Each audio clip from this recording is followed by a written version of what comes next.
1985, directly from school. I'd heard about osteopathy and Mr. Wernham's college particularly, and was directed there as a career path.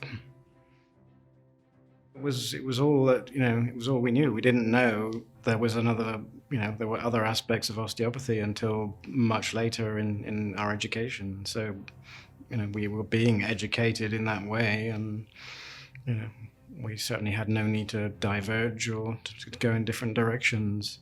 You could see from the experience of Mr. Wernham that, what he did worked extremely well.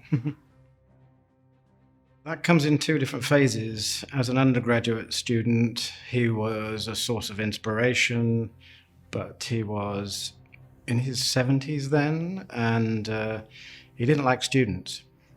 He'd had bad experiences with many undergraduate students, so he didn't like students. So he was a bit of a, we say in English, a grumpy old man.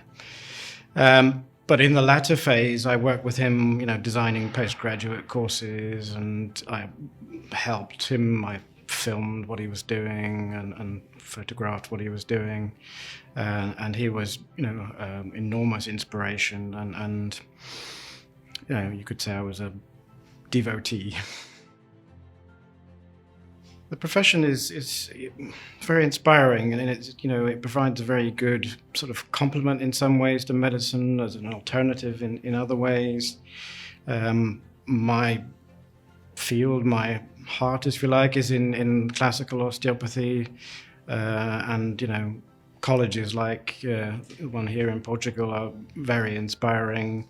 We, through the Institute of Classical Osteopathy, we're mostly working as through postgraduate, whereas it's far better in a sense to be working from an undergraduate level, because you educate properly from the beginning. At a postgraduate level, we're trying to change the way people think and the way people work, rather than to actually just teach them from nothing, if you like. So I'm very inspired by what's going on with this school and the hard work that obviously goes into it. That's a difficult question, because there are two entirely different philosophies, very, very different, and where in the past people have tried to merge them, it's been a very, very poor failure. In that, the traditions of osteopathy are based on drugless therapeutics. And of course, the drugs these days are very different to what they were in those days. And of course, there are times when they save people's lives, and that is osteopathic in a sense. But the idea of kind of working together, there has to be more give and take, if you like. The medical profession would have to be more accepting and open-minded and actually listen to what we have to say, because, traditional osteopathy, in the right hands, in the right measure, is incredibly effective. And for a lot of conditions, it's a lot more effective than pharmaceuticals, without, some toxic effects, without sort of side effects, etc. I think so. One never knows. And as I say, it depends to a large extent on kind of how open-minded everybody is.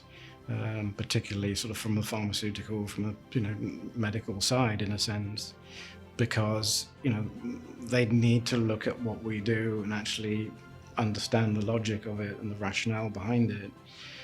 Some people do. A lot of the younger doctors, particularly, are more open-minded. They learn things about what we're actually doing and gain interest. I've worked in other countries where the medical system is governed by insurance companies. They tell people where, what to do, what not to do. And in such countries, complementary or alternative health is much more widely accepted, much more widely used, because it's more efficient. That's why the insurance company is insisting on, a more open approach, because it works.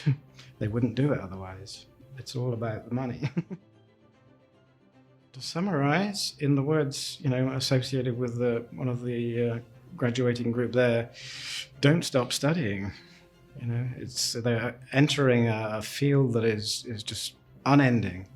and the potential is vast. And to believe in the potential of their forefathers, I've trusted and tested it from the beginning, and the only time I've ever failed in a sense is when I've not really understood what the condition was, or that I needed to do a lot more, or change my approach, if you like. It's not because of the therapeutics of osteopathy was lacking.